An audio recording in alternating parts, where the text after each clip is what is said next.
Can you hear me? I've got my Madonna mic on, so that's part of the reason we can have that. It's not totally gratuitous. We'll get to Madonna a little later. The title, Numerology, one of the first lectures I gave in this series, my colleague Burkhard, where is Burkhard? Count, at the back, who's going to lecture in 2 weeks on knots. We've been doing this for 4 years, and one of the first lectures I gave in this series was called How and How Not to Contact Aliens.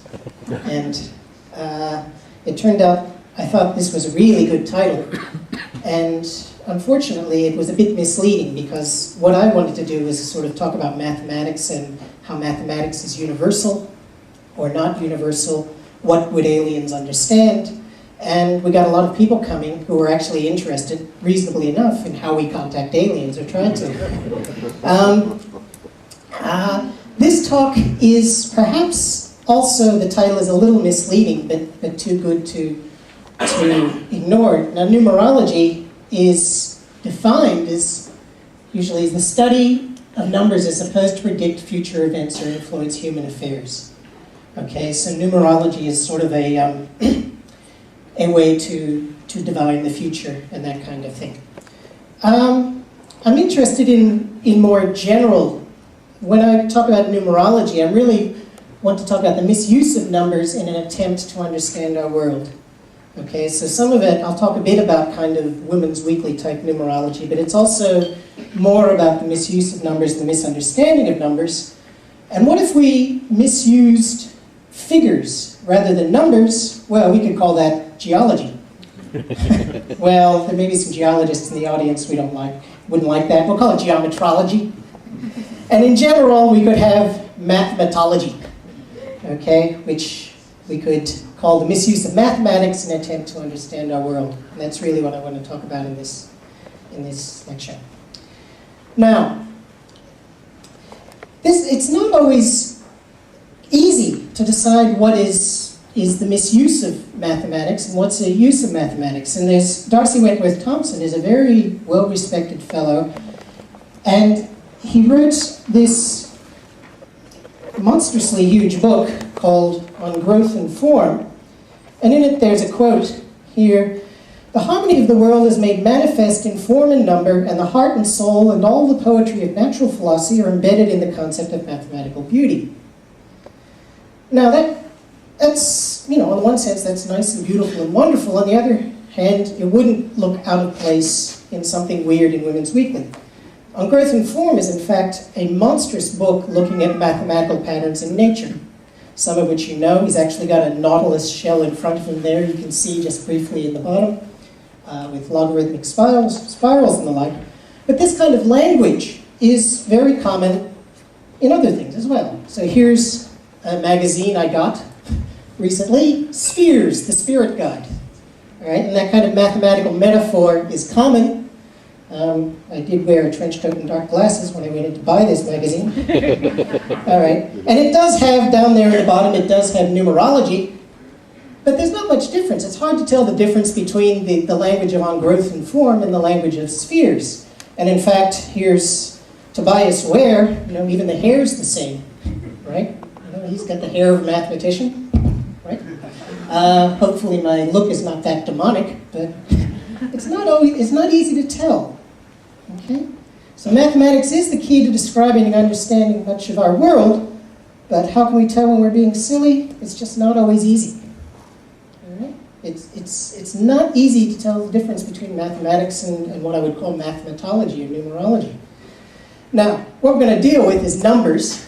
All right? If you're going to do numerology, it involves numbers. So here, please take a number, but we haven't seen the numerology. I haven't run into the numerology of imaginary numbers. It's a shame, that would be interesting. All right, so most of the numerology is on natural numbers or whole numbers, 1, 2, 3, 4, and 5. I will talk a bit about irrational numbers as well, and pi, everybody's favorite. And there was another one, golden ratio, I would like to talk about. I think I'll just, if you ask me some questions at the end, I'll talk a bit about the golden ratio, but we probably won't have time to talk about that. Okay, now, The first thing about numbers is the idea of lucky numbers and unlucky numbers. So what's the unlucky number for all of us? All right, 13, of course. And here you have a photo of the Crown Casino elevator, and there's floor 12, and there's floor 14, the next one. All right? And if you want to get some very strange looks, go up to the Crown Casino counter looking like me and say, "Do you mind if I photograph your elevator?" They were not impressed. Now let me do it though. Okay. Now the number 8, well, it turns out in Chinese, and my Beijing friend assures me, no, it's not Chinese, it's only Hong Kong and Cantonese. 8 is lucky, and 4 is unlucky. All right? So, these people, for various reasons, do we have someone who, I had it and I forgot it. Why is 8 lucky? It's the number of money. The number of money? Yes, power. 8 sounds like fortune in Cantonese. Yeah, that was the Cantonese argument for it. And 4 was? Means death. 4 was death, right. Okay, so, all right, now this makes a difference in the culture. So here was a phone number, 8888888, which was auctioned, and they paid $280,000 for it. This was Sichuan Airlines. Okay, I like the quote. Sichuan Airlines said it did not purchase the number to promote superstition. Technically true. It's sort of a John Howard version of it, They bought it to capitalize on superstition. It's not the same thing. All right. But there's an interesting aspect of this. Saying something, we're talking about numbers in culture and how we deal with numbers in culture. Saying it can make it so, or at least something so. So let's suppose, here's a nice photo of Farlap. You can go up and see Farlap later. So here's a question. Suppose you want to bet on a horse race in Hong Kong. Which horse should you choose?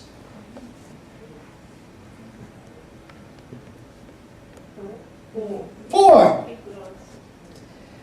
You choose 4 because you're going to be betting on a lot of people who will not bet on 4, even if that's Gunsynd or Farlap or Seabiscuit racing. All right? So that superstitious punters skew the odds. Right? So the fact that people have beliefs about numbers changes the culture. It changes the effect of those numbers in the culture. Maybe not the way they want, but it has an effect. Okay? Okay, now number mysticism. Sort of adding and subtracting numbers and things like that. Well, at a deeper level, we've got to thank one of the great mystics of our time, Pythagoras, of right-angled triangle fame. But there's a lot of controversy is too strong a word because we just don't really have enough information. But Pythagoras, on the one hand, is considered the father of mathematics. On the other hand, there are people who write him off as being simply a mystic. And there were certainly mystical aspects to his mathematics. All right, so 2 was considered to be masculine by the Pythagoreans. 3 was feminine. So what's 5? Well, you add masculine and feminine, you get marriage, obviously. All right, so there's kind of some internal consistency to that. All right, if 2 is male, 3 is female, then 2 plus 3 is 5. That kind of makes sense. All right. What about modern numerology? Now, there's a whole history of sort of this kind of numerology, and as I say, if you've come for a detailed exposition of that, I hope I haven't misled you too much into that. But here, very nice fellow, was born on 28th of April, 1937.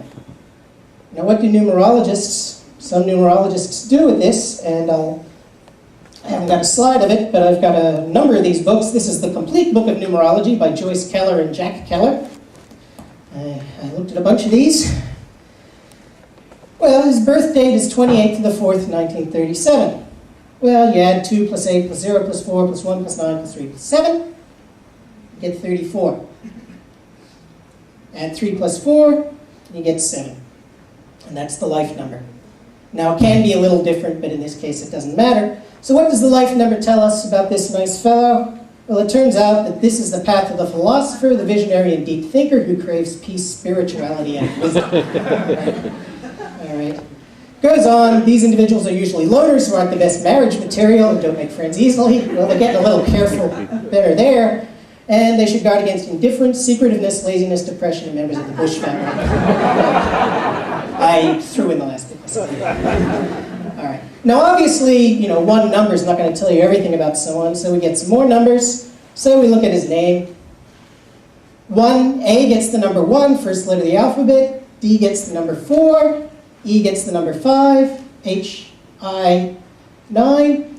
N gets the number 4. 4 because it's the 13th letter of the alphabet. 1 plus 3 is 4. And so on, and so on, and so on. And this gives you the expression number 4, 7, which gives you 11, which is a number, at least in this system, which doesn't get reduced. And his expression number is a searcher for truth and knowledge, especially in the higher spiritual areas. All right. Again, great.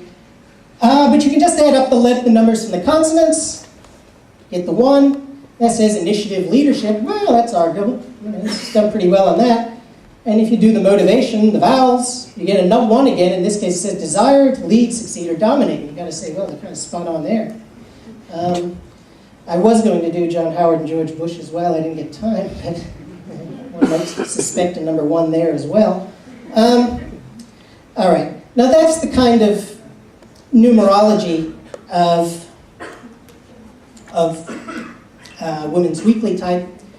And there are so many of these. I mean, I tried to compare these books, but they were sort of so enveloped in numbers, it was hard to even get a point of contact. There were just so many different numbers that people created. And, you know, I used the name Saddam Hussein. My name's Marty Ross, but my birth name was Martin Ross. So which do I use? Well, you kind of use both. I mean, there were just so many variations of different numbers, different combinations of numbers you could use. You could always find something to work upon. I should say, I mean, obviously I have no, I may or may not be offending someone in the audience who has faith in this material. I have no faith in it. Having said that, I actually think the books are probably helpful rather than damaging. And the books tend to focus upon personal responsibility. The underlying message of these numerology books is somehow, well, this is the way you are, which may or may not be the case, but you've got to do with what you've got to do with what you've got. And so I don't think these books are actually damaging in a deeper sense. I think they're silly, but I don't think they're a problem. Now, the kind of numerology, I want to go into sort of what I consider numerology, but it certainly isn't called that. And we'll start with a very famous number, 99.94. What is that number? Donald Bradman's batting average. All right, a number everyone knows. Lifetime batting average. How many runs did he need on his last innings? 4 runs. All right, he got 6,996 runs in 70 innings. All right, 80 innings and 10 not-outs. Okay, everybody knows this number, and he missed, all he needed was a 4. Bradman, all right? Okay, and now for the next one, hopefully the audio works. This was troubled a bit, but we need to put on my St. Kilda Klein bottle hat for the next bit.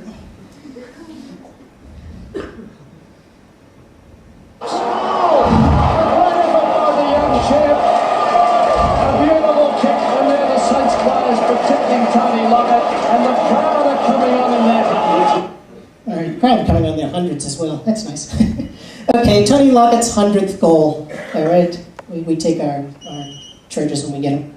Okay, so the question is, why 100? And the answer is, why not? Okay, on the one hand, 100 is 10 times 10 equals 10 squared, 10 fingers. Okay, but it's a cultural choice. It's fun, but it's meaningless. All right, that's fine. Okay, there's nothing wrong with expressing joy in 100 goals, especially if it's a St. Kilda player, but it doesn't have any deeper meaning, right? 100 doesn't have anything intrinsically to do with football or cricket. Right? It's just a number we chose to be a milestone. Okay?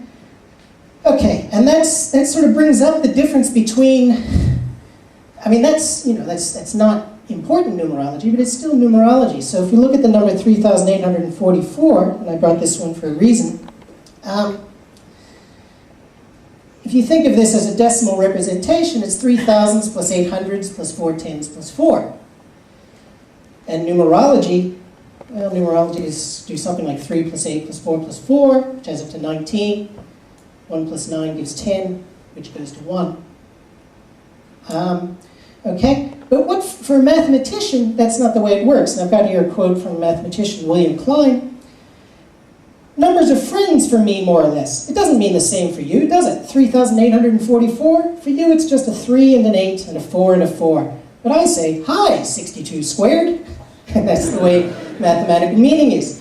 The way mathematicians, the meaning of a number, a natural number, is its factors. And it happens to be 62 times 62, or if you break it down into 2 times 31, 2 times 31. Right? So the thing about this is the principle of decimal irrelevance, which I keep hammering in, and I'll keep hammering it in until someone listens. So you all listen to this and say, yes, I understand the principle of decimal irrelevance at the end of this lecture, and I'll never mention it again. Okay? 10 is fun.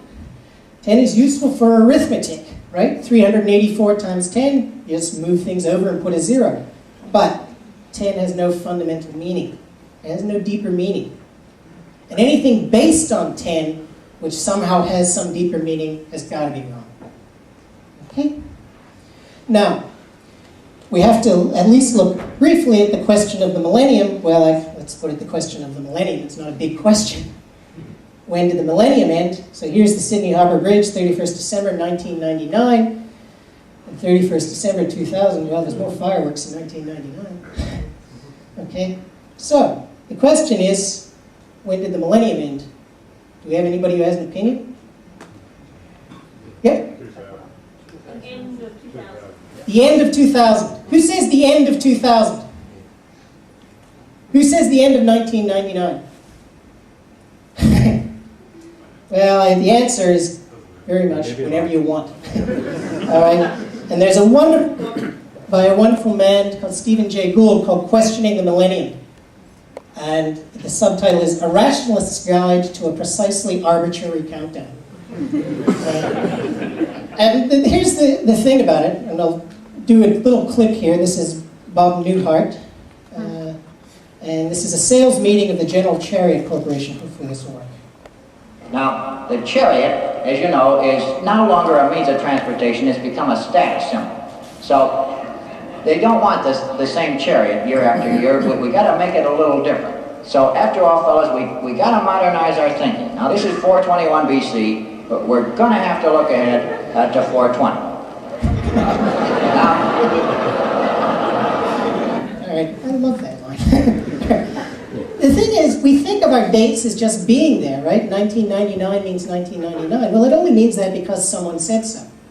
And it hasn't been around forever. And the guy we've got to thank for it is a guy called Dionysius Exiguus, which actually translates to Dennis the Short. And Dennis said, well, Jesus was born December 25th, and let's start the clock 7 days later. And what will that date be? January the 1st, 1 AD. And that was the mistake, or at least the decision which caused all the issues. Normally you start clocks at 0, Dennis started the clock at 1. Okay? Now it wasn't all his fault. He was calculating about 525 years later. Actually, I miscalculated 524 years later. And that was about 500 years before the discovery or the invention of 0. Right? He couldn't start the clock with something he didn't know. All right? So that's where things got all wrong. So Jesus' birth was, well, give or take 7 days, January 1st, 1 AD. 99 years later, January 1st, 100 AD. Okay? So that's the sort of mathematician's point, is that it's only 99 years when the clock ticks over to that 100. And that's the argument for the millennium ending at the end of 2000. Okay? 1 year before Jesus' birth was January 1st, 1 BC. Right? There's no 0 AD BC date in there. All right? But it's completely arbitrary. And one thing about it is, well, Dionysius was wrong by at least 4 years. All right? It just, I mean, what he did was he looked at, I think it was how did he date it? I forgot. That's what you get for watching volleyball instead of studying your notes. From certain biblical records, he basically counted to the birth of Jesus, but he at least got it 4 years wrong. But just as a footnote, this really hasn't got anything to do with base 10 or numerology, but I just find this really, really funny, is October the 5th to October the 14th, 1582, don't exist. Those dates never happened. And the thing about it is, I mean, how long is a year? How many days in a year? 365.2422. Thanks for your help, sir. All right, roughly 365. If you want to be a little more careful, 365 and a quarter. But that's a little bit out, okay? And Dionysius didn't take account of a little bit out. And by 1582, they were about 11 days off, okay? And so what did they do? Well, they just said, oh my God, we better correct this. And they did correct it, and they introduced, a more complicated system of putting in leap years, as well as just saying, well, let's just knock off those 10 days, 11 days, and get back to where we started. Okay, so those dates just don't exist, right? So if you talk about when did the millennium end, it's obviously the answer has got to be whenever you want. But a good answer as to when the millennium ended, I think, was who had the biggest parties. Right? Okay, now benefits of the metric system, base 10. Metric system we all know and love. Okay, so freezing and boiling. Now in the bad old days we had 32 degrees Fahrenheit and 212 degrees Fahrenheit. But then we introduced the Celsius system. We get 0 degrees Celsius and 100 degrees Celsius for freezing and boiling. Who cares? Does it really matter? All right, I mean, I don't want to sound like a sort of Lyndon LaRouche paranoid fantasist, but I don't, the metric system is way oversold. If you're a scientist working and you're comparing units and things like that, then it's certainly a benefit. And for monetary system, it's much better. I mean, anybody who remembers the horrors of pounds, shilling, and pence, I'm dating myself here, it's just dollars and cents is much easier. But the reason is because you're doing arithmetic. 10 is great if you're doing arithmetic, but is otherwise irrelevant. There simply is just no benefit of Celsius over Fahrenheit. Okay? And that goes for effectively most of the metric units you use. You don't do arithmetic with them much in everyday life. It just doesn't matter. It doesn't hurt, but it just doesn't matter. Okay. All right, now a bit more numerology. This is a talk to views on stage, but it's very, very special because if you can see, the numbers all go to 11. Look, right across the board. 11, 11, most 11. Amps go up to 10. Exactly. It's louder? Is it any louder? Well, it's one louder, isn't it? It's not 10. See, most blokes are going to be playing 10. You're on 10 here, all the way up, all the way up, Yeah. all the way up. You're on 10 on your guitar. Where can you go from there? Where? I don't know. Nowhere, exactly. What we do is if we need that extra push over the cliff, you know what we do? Put it up to 11. 11, exactly. One louder. Why don't you just make 10 louder and make 10 be the top number and make that a little louder? These go to 11. Okay. Well, if you can slip Spinal Tap into a lecture, you'll always do it. All right. Now, the difference here is what I want to call the cardinal use of numbers and the ordinal use of numbers. All right. Now, I said it that way rather than cardinal numbers and ordinal numbers because usually these terms refer to whole numbers. I don't want to restrict it to that. But the cardinal use of numbers is when you're measuring the size or the amount of something. All right, time, length, area, speeds, weights, something like that. The ordinal use of numbers is when you're ranking things. Okay, so you're saying something's the loudest or the prettiest or the fastest in some manner. All right, so say Jana Pittman was the 5th fastest hurdler in the race. Doesn't mean she was 1/5 as fast as the winner or anything like that, right? It's just a ranking. Okay. You can turn sometimes you can turn ordinal numbers into cardinal numbers. You can say how fast in terms of meters per second Jana was going, but just ranking things, you don't have anything you can do arithmetic with. So you only do arithmetic with cardinal numbers. Okay. Now, look at math in the media. Finally tonight, a Melbourne mathematician has come up with a definitive answer to one of the least burning issues of the moment. What's the most effective way to lace your shoes? This Burkhard, Count and the Naughty Knots, who you will see here in 2 weeks if you wish. There's Burkhard with his shoes.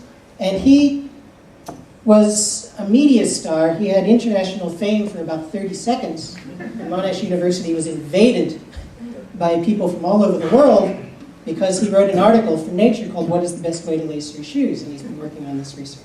Okay.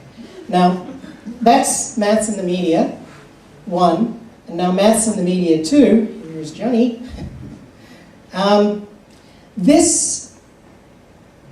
The Shining was decided by mathematicians to be the scariest movie of all time. Music plus chase scenes equals new formula for fear. The team from King's College London, headed by mathematician Anna Sigler. Okay? So mathematically, they're trying to decide that The Shining is the scariest movie of all time. All right, so these were two media, and this was, did anybody see this on TV? Did it appear on TV at all? It certainly was in newspapers around. And in fact, it was commissioned by Sky Movies, so the Murdoch Press, people who brought you Fox News, brought it up. But it appeared in other places. The Guardian, is Guardian a Fox thing? A Murdoch thing? Anyway, it's respected, or at least it was respected. All right? Okay, but what you've got? You've got the best lacing and the scariest movie. Now, both of these are ordinal. All right? However, I mean, they're both also subjective. Right? But they're ordinal. This lacing is better than that lacing. I'm not the person to talk. I don't wear shoes. But, The Shining is obviously scarier than Bambi. The question is, how can you quantify these things? So for lacing, you can talk about the shortest lacing or the strongest lacing. You can talk about the length or the horizontal tension. You get a quantity that you can do arithmetic with. And that's cardinal. How do we quantify scariness? Well, a scary movie formula, and I mean that literally, scariness is equal to E plus U plus C plus T. That's an important thing, so we square it plus S, T, blah, blah, plus sine of the gore minus 1. All right? And all these quantities are in here, right? And they apparently spent a couple of weeks watching movies and came up with this formula. And through all the media reports of this stuff, except for one, I didn't see anybody criticize this. And the only people I saw who criticized it was an online site called anorak.co.uk, which has a tagline, keeping tabs on the tabloids, basically trying, sort of a media watch for British nonsense. But The Guardian's not a tabloid. But anyway, they had a lovely analysis of this formula, B equals O plus L plus L plus L plus L. Which pretty much summarizes it. It was... And the title of the article was Idiot Equations. And it really is, it's thoroughly ridiculous. It's fun, all right? If it was just presented as fun, somehow that's okay. But, my colleague Burkhardt's lacing was presented in fun, and that was good. It is a least burning issue of our time. But there was mathematics behind it. This is presented in the same way, but there's just nonsense behind it. Okay. Now, question, cardinal and ordinal numbers. Is IQ cardinal, ordinal, or neither?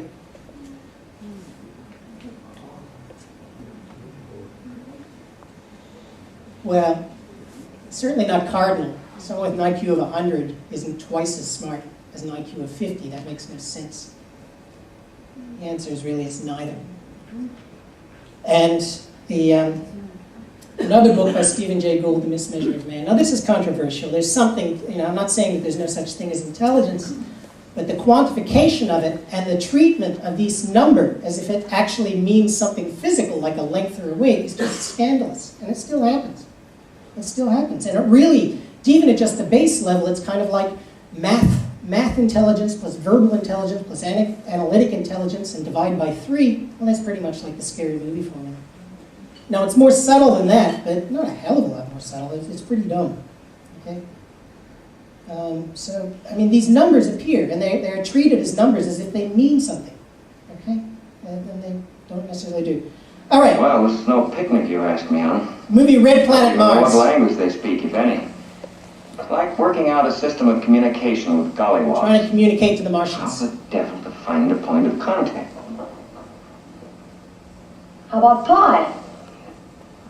That's hardly the way to offer it, Stu. And by the size of that slice, I doubt if there's anything left. I mean pie. Now, what are you talking about? Well, if we're getting answers, they have to have a transmitter as powerful as ours. Go on, what are you driving at? Well, they can't build anything like that unless they know how to make a wheel. That means a circle. And you can't make a circle without knowing the ratio of the diameter to the circumference. Pi. I still don't understand what that has to do with your son's ahead of your chrono. What is pi? 3.1416, as I remember. Roughly. That's it, roughly. Actually, it's 3.14155926 and so on, an infinite number of decimals. Well, so what? We broadcast 3.1416 to Mars, and what can they answer? Nothing. But they must be trying as hard to talk to you as you're straining to talk to them. All they're looking for is an opening. So, you don't broadcast 31416. You broadcast 31415. And if they understand, they continue the equation, right? Where'd you get that idea, son? Biting into this. Okay. If you're a very good audience, I'll show you later what happens when they actually try to contact Mars. Okay, so time for my mathematical striptease. And we're going to do pi. Ta-da! Okay, 3.14195. And now we have the principle of decimal irrelevance. I prefer 10.01211 because, in fact, I think my aliens are three-toed. Kang, I know, has 5 toes there, but it's too cute not to use. What's the 100121 mean? Well, the 1 is 1 times 3, plus no 1s, plus no 3rds, plus 1 9th, plus 2 27ths, plus 1 81th, plus 1 243rd. Okay? So the point is, this is again the principle of decimal irrelevance. 314195 is not the way to understand pi, it's just the way we write it in a decimal system. And the Martians may not think of it that way at all. Okay? Now, I'm going to talk about pi. Let's see if I can insult everyone here about pi for God. Done Martians. Now, there's a famous line, at least famous for mathematicians, from the Bible. It appears roughly the same in 2 different places. It says, and he made a molten sea, which is like a huge vessel, 10 cubits from one brim to the other. It was round, and a line of 30 cubits did compass it round about. Okay. So, you've got a circumference of 30, a diameter of 10, and so pi's circumference over diameter is 30 over 10 is equal to 3. Okay. So, this is often used to make fun of religious types. You know, silly Bible thing, and those people who want to defend pi being 3. There's very little history of religious types declaring that pi is 3 because of this line in the Bible. But there's an interesting side to this. There's an interesting angle on these 2 Bible verses, and maybe God is just a bit smarter than that. And I'll talk a bit now about an article, The Bible and Pi, by 2 Monash mathematicians, Michael Deacon and Hans Lausch. Okay? And, well, we can decide what we think about it in a minute. Okay, and this has to do with a sort of Jewish mysticism, Kabbalah. Do we have anybody who knows anything about Kabbalah? Okay? I don't. But Madonna knows a bit. That's where she comes in. All right. And it also appears in the movie Pi. Okay? And hopefully this will work. Again, this was while I was watching the diving, so hopefully this will work. Okay. It'll come later to it. Fractional approximations for pi. So this is how does this come in? Well, think of pi equals 3. Well, even if you don't believe pi is 3, you can think of 3 as approximating pi.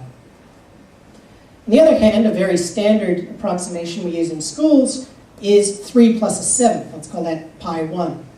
And that's 22 over 7, which, 3.143, decimals. Now, how do you get better fractional approximations? Well, what you can do is instead of that 7th, in the 7 in the denominator, you have 7 plus 1 over 15. So you get fractions within fractions. And when you add that all up, you get 333 over 106. And this kind of expression is called a continued fraction. They were very well known, very, very popular in the 19th century as a way to analyze numbers, especially irrational numbers. They seem to be largely forgotten now. Mathematicians know them, but they're certainly not well known. And you can continue the equation, as they say in Red Planet Mars. Okay, and that's the approximation there, but you can, instead of the 15 there, you can add plus 1 over 292. And you get 353 over 113. And that actually turns out to be a very good approximation to pi. And you can keep going, getting these fractional approximations to pi. This one here, I should have highlighted it, 355 over 113. That's actually a very nice and very easy approximation to remember, because it just uses the numbers 1, 1, 3, 3, 5, 5. So you just take the numbers in that order, take the last three, put them over the first three, you get a nice approximation of pi, very accurate. Okay? What does this have to do with the Bible? Well, Man, each letter's a number. This is from pi. Hebrew A, Aleph, it's 1. B, Bet, it's 2. You understand? But look at this. The numbers are interrelated. Like take the Hebrew word for father. Ab, Aleph, Bet. 1, 2 equals 3. All right? Hebrew word for mother, Aim, Aleph, Mem. 1, 40 equals 41. Sum of 3 and 41, 44. All right? Now, Hebrew word for child. All right? Mother, father, child. Yellen. That's 10, 30, and 4. 44. Torah is just a long string of numbers. okay. So, I mean, the movie Pi, it's a pretty wild movie, and it's basically trying to find patterns. Well, the guy's trying to find patterns in the stock market numbers within Pi. And this is has to do with gematria, part of Kabbalah. And the argument here is to do to a rabbi in, I think what it was now, Romania. And what it had to do was comparing the biblical passages in Chronicles and in Kings. And in the Hebrew, they're slightly different. And I got my cheat sheet, Quovahe, okay, which is, of course, the wrong pronunciation. But there's a lot of alternate spellings in Hebrew, and it's spelled differently in the two different places. Now, the idea of gematria is that you assign numbers to the Hebrew letters. And in Chronicles, you get 6 plus 10, and in Kings, you get 5 plus 6, 6 plus 100, and in 5 plus 6 plus 100. And now, if you take one divided by the other, multiplied by 3, you get pi 2. And the suggestion was that this was the hidden meaning of the different spellings in the text. What do you think? The mathematicians, I think it's bollocks, but Hans Lasch and Mike Deakin, though they don't believe it, they're more sympathetic to this than I would be. Okay, but that's the kind of business of looking for codes in the Bible. Now, a completely different approach is the Bible Code by Michael Brosnan. Do we have anybody who's read this? Good.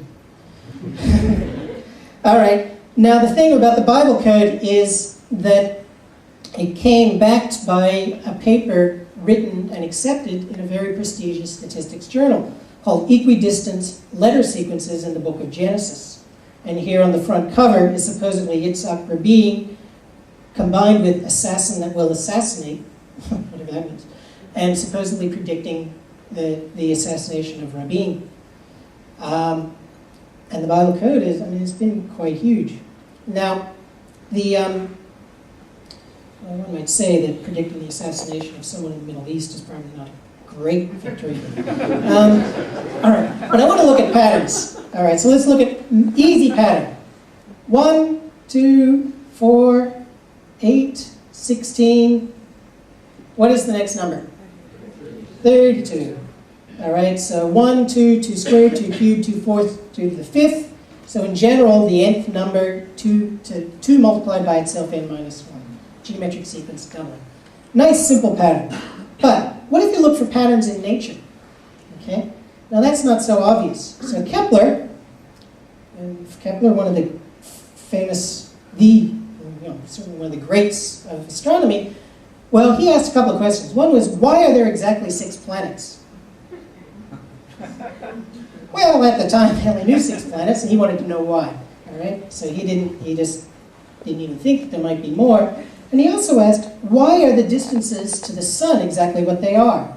So if we call the distance to the Earth 1 unit, basically we use that as our measuring stick, then Mercury is 4/10 of that distance, Venus is 7/10, Mars is 1.5 times the distance of the Earth, and so on. And he wanted to know what the pattern was in those numbers. Now, whether or not you believe the 6 planets business, which obviously we don't now, I mean, here's a bunch of numbers. Does it make any sense? Is there some pattern there? Okay, now, Kepler had the brilliant observation there are 6 planets, and he said, well, I know a bit of geometry. Here's a cube, here's a tetrahedron, dodecahedron, icosahedron, octahedron, 5 regular solids. Okay? There's only 5 solids which are exactly regular, so you got 6 planets, 5 solids. Is that a coincidence? I don't think so. And what he did was he put a big sphere on the orbit of Saturn, and then put a cube inside that, and inside the cube he put another sphere, and then inside that sphere he put a tetrahedron, and so on. And that explained for him the regularity of the orbits with this very famous picture, which appeared in the Mysterium Cosmographicum. I think he wanted it, what did he want this made out of? Gold or something precious, and then I think, well, what about lead or something like that, and eventually made it out of paper. But this was accepted. I mean, 1596, and he thought this explained what was going on. Now, Kepler eventually got more sensible, and we know Kepler for his 3 laws. One is the elliptical orbits, sun at the focus of an ellipse with the Earth going around. Second law, actually the first law, equal area and equal times, that the Earth doesn't have a constant speed around the sun, but the way it works is that in a given time period you sweep out the same area.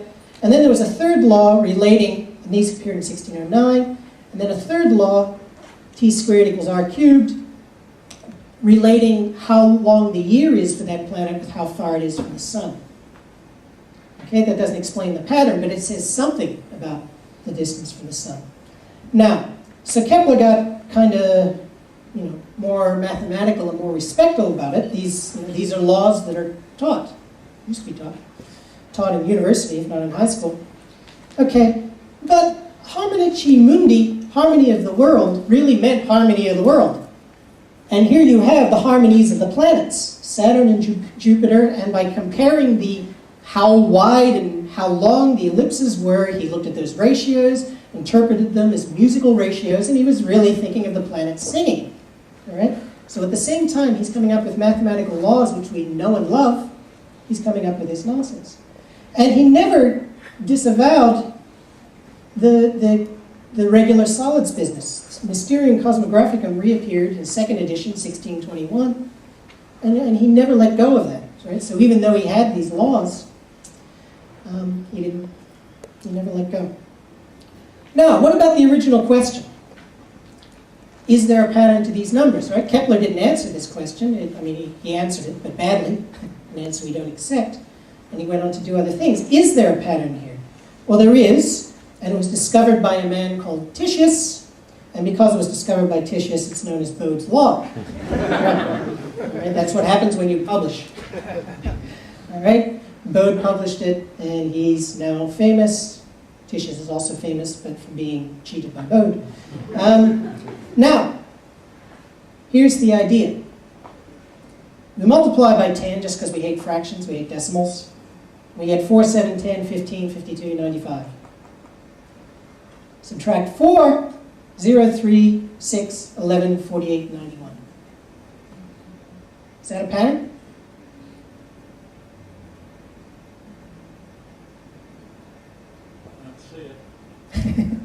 Anybody got it? Not exactly, but approximately.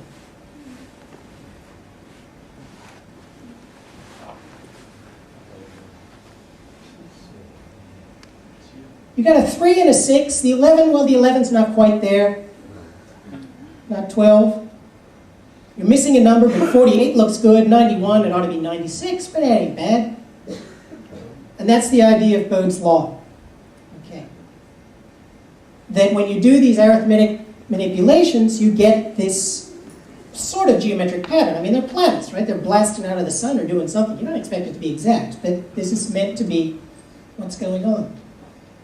Well, does this work or not? Well, one of the questions is what happens? I mean, we've got this missing guy, and what about the other planets? This was all done before Uranus and Neptune and Pluto were discovered.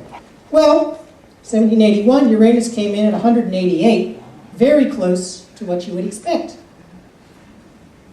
What about the missing thing? What's between Mars and Jupiter?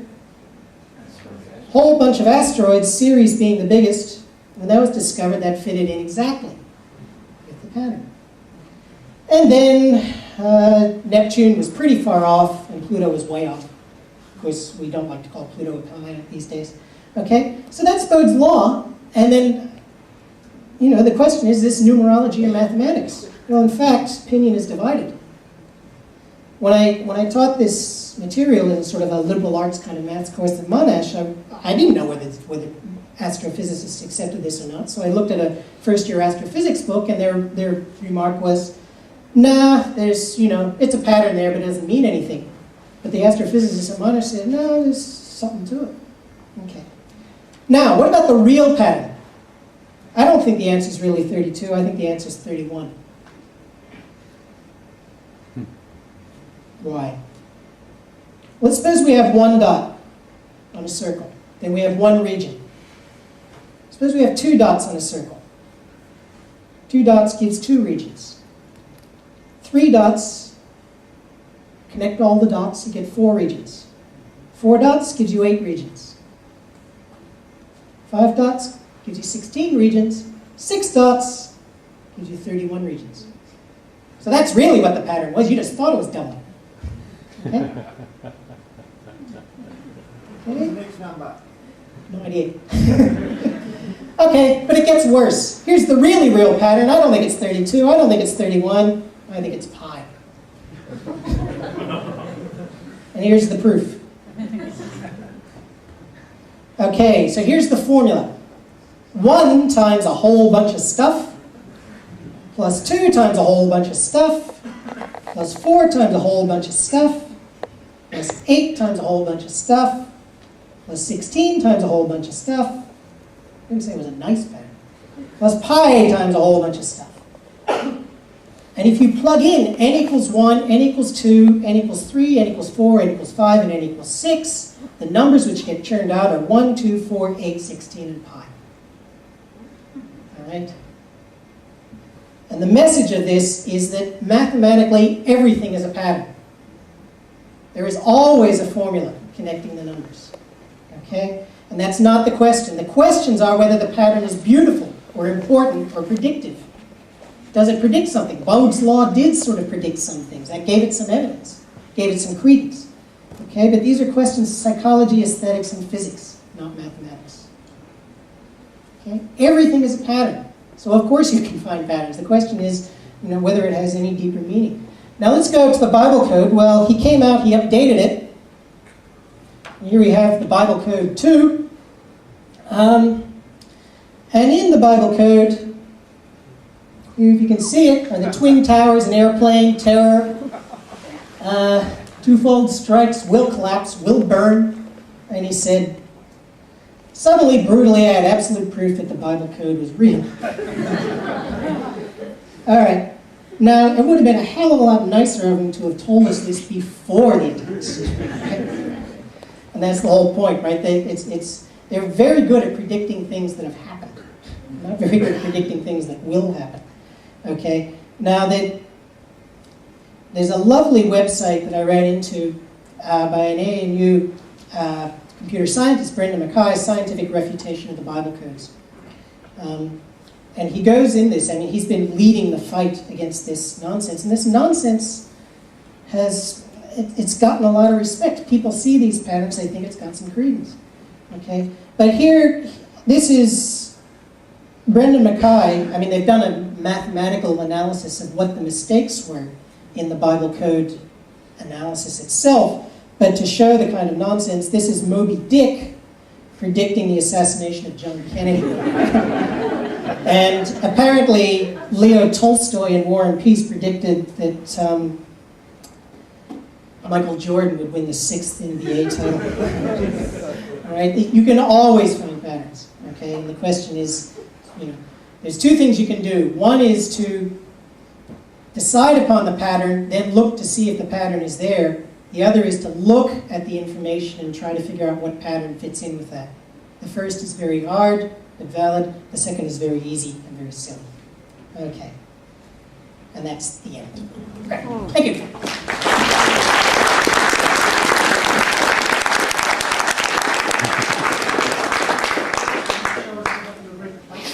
Okay, all right. Who asked for it? Here are some dramatic digits. some undermining. They're getting signals from Mars. 1, 4, 1, 5, 3, 1, 4, 1, 5, Tense, isn't it? 3, 1, 4, 1, 5. Our own signal back, the same blasted story. Chris, look! 9, 2.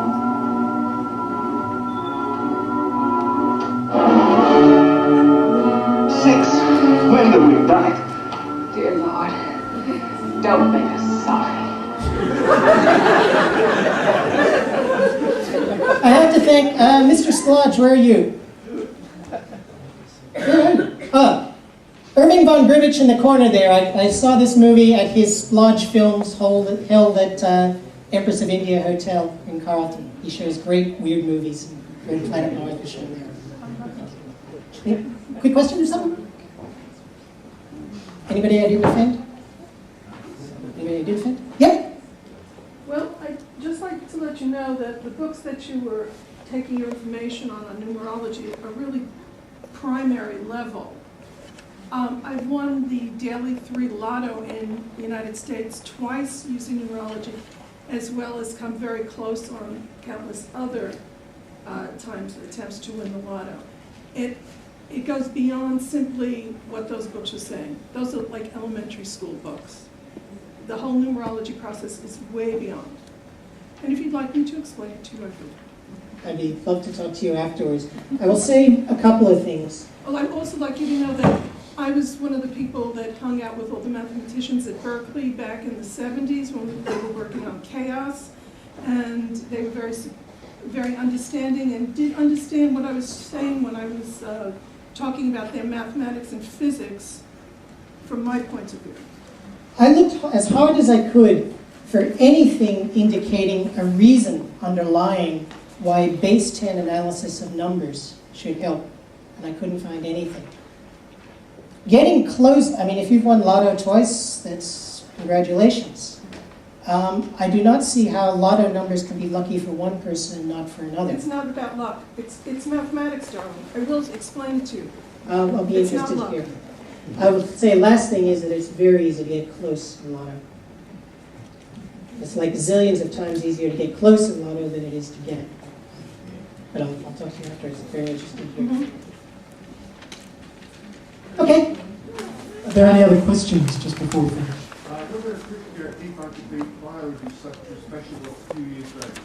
Debunk the... The biorhythm numbers, there are 3 numbers. Oh, biorhythm. I didn't even think of that.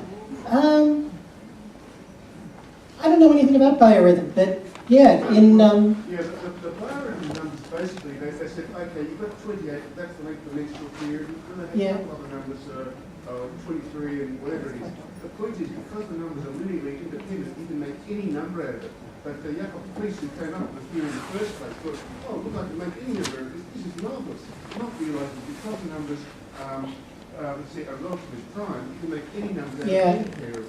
Right. I mean, I honestly don't know anything about biorhythms, and I should have looked into that for this talk. But that certainly is one of the aspects of this kind of number game, is that there are so many ways you can combine numbers and manipulate them that one of the manipulations is going to work for you. That's exactly what was done in the Bible code.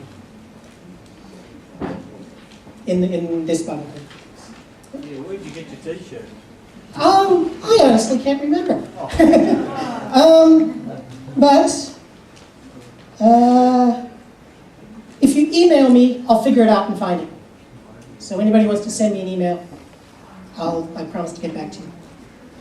It was actually a student of mine at Monash's who found it on the web. Ladies and gentlemen, the Mathematical Association of Victoria presents these lectures in concert with Melbourne Museum, and we thank Marty very sincerely for today. Thank you very much.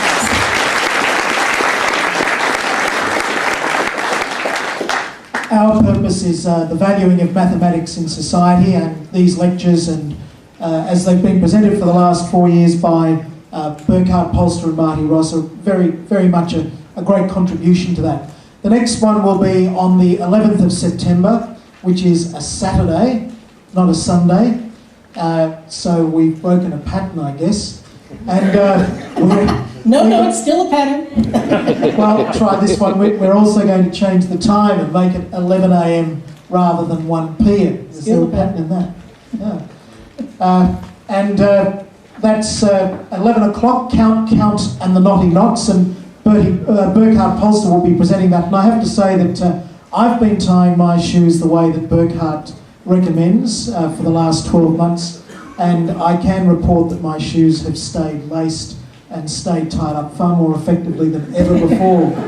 So that's a real endorsement. At least it is for me, because it used to drive me crazy, shoes coming undone in the middle of the day, and they just don't anymore. So, and that lecture will be something that suits people 5 to 85, and in fact, that will be the age grouping in the audience. So we'd love to see you on Saturday the 11th, 11 o'clock. Thank you very much, Mark. Thanks.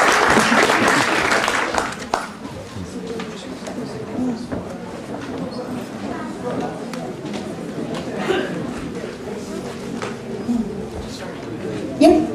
Sorry.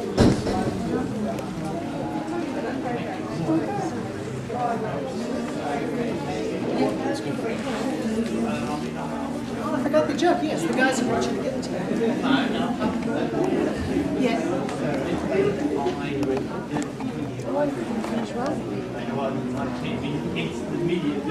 Yeah, initially. I'm really curious to see what you have to say. It's about energy. It's actually about assigning a number value to energy forms. And it's how energy affects an individual. And energy moves around. I mean, it's constantly changing, and it comes in small packages and large packages. It's about how that energy manifests itself, and then you figure that out. That and it's very hard work. I mean, it's like, and you'd have to devote a lot more time than I did to it. But I would analyze what would go on in the I broke the day into 3 segments. Because at that time in New York, they were just doing the daily number once, and it would be 3 numbers. So I assigned the first one as the morning, then the middle of the day, and then the evening. And watch the certain activities that would occur in those 3 portions of the day, as well as kind of figuring out what was happening with the energy for the entire day. That would have given you the total. You know how we added the numbers up to the total. So you assign those numbers, and it comes out to the total, and that's how you work it out. But it's about actually understanding energy. It's not simply, like with Saddam Hussein coming down to a single digit, that's ridiculous. You have to look at Saddam Hussein's entire number. All those 1s and 4s, egomaniacal, very stubborn, wants absolute control. You know, those are the sign for the number 4. But every number is so vast in itself with the options, and when the options connect, like 2 atoms, when you put 2 atoms together to form a molecule, depending on the number, like how many oxygen atoms are attached to a hydrogen atom, it changes, right? It's the same thing with numerology. How many